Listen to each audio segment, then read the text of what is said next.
are certain actions that we can do, says one of the early Carthusian writers, taking this from this book here.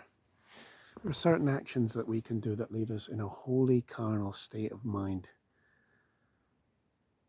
And I can definitely relate to that. I'm sure you can. In the 21st century, there are certain things, and it's almost like when you do these things, and it's like, wow, grace is gone.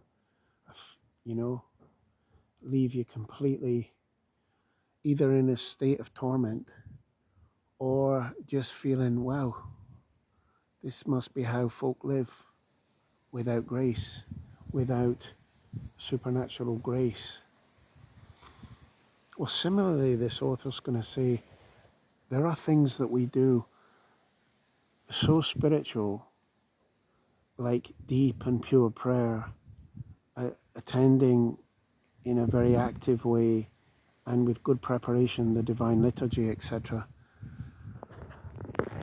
that are so spiritual, that lead to such an encounter with God that they leave us wholly spiritual. And the body, like a little child at our feet, passive, submissive, dormant, if you like. I can definitely relate to that. Certain actions we do can leave us bereft of grace. And sometimes you can really tangibly notice that loss of grace. And through the grace of God, so I'm never really completely bereft of grace in this life, but through the grace of God, there's the aguijón, the needle, as it were, the goad of disease, unease, prompting us to go to confession, etc. But recently there was I could not get to confession for various reasons. It's not hard. We're not in an Orthodox country, and I simply couldn't get. And I developed. I thought I was okay. I was praying and all the rest. I was, attending services, etc. But I could not get to confession for various reasons. And I developed a moany spirit. There I was in the queue for the confession down in the monastery of Essex. There I was in the queue, moaning away to somebody about certain things. As soon as I'd been to confession, I felt light, I felt joy, and I thought to myself, what was I muttering on about? And I went and apologized to the person and said, yeah, I just needed to get to confession, that's all. So there are certain things that are so carnal, they leave us completely carnalized. They leave the body in control and the soul like a little pauper at the feet of the body. St. Nectarius warns of this with excessive use of the gym and all of these things.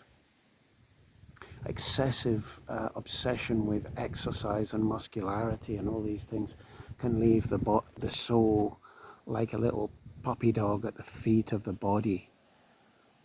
St. Francis of Assisi used to say the body, the more it's like el asno, he used to say, the mule. The more you give the mule, the more it wants. You spoil the mule. We clearly have to look after the body. But if we look after it too excessively, and St. Nectarius says this, I'll include his homily in the link. He was given a homily on the opening of a gym in the late 1800s. It's very interesting. He talks of the danger. He talks about the need to look after the body. But if it's too excessive, good luck. Your body will be out of control. Your soul reduced to a little lapdog at the feet of the carnal passions, carnality, and the body.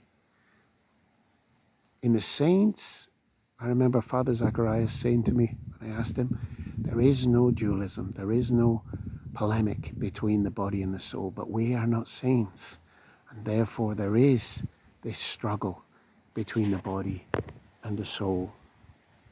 excessive indulgence in the body, be it exercise, drugs, drink, food, sex, and the soul withers.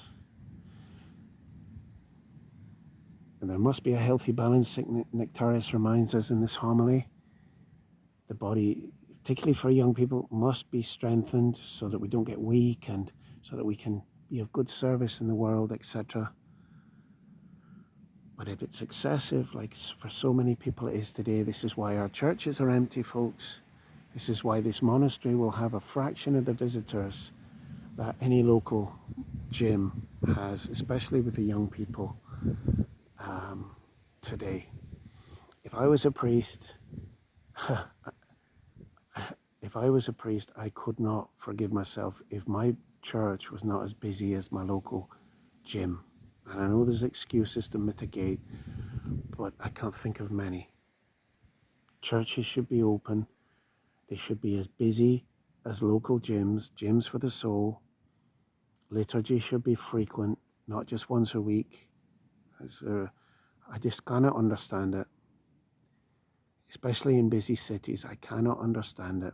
If you're going to become a priest, make the time, take the time. I know there may be extenuating factors, but, ordain more priests, simple as that. Otherwise, people look for consolation elsewhere. They look for consolation down at the gym with the body. And the more we give it, the more we obsess over it, the soul shrivels. And isn't that just the parable and the story of the modern era? The body is great, the soul is withered. And yet, it refuses to die.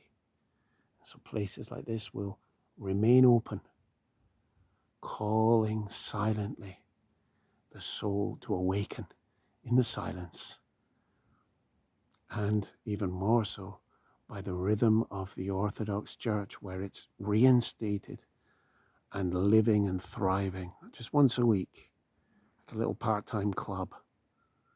Of course, we must be humble and grateful for what we can receive, but nevertheless, this is a call for more. We need spiritual gyms, and our local parishes to become spiritual gyms, where noetic prayer is taught and practiced, where the liturgy is frequent, and the prayers of the day are said. Forgive me.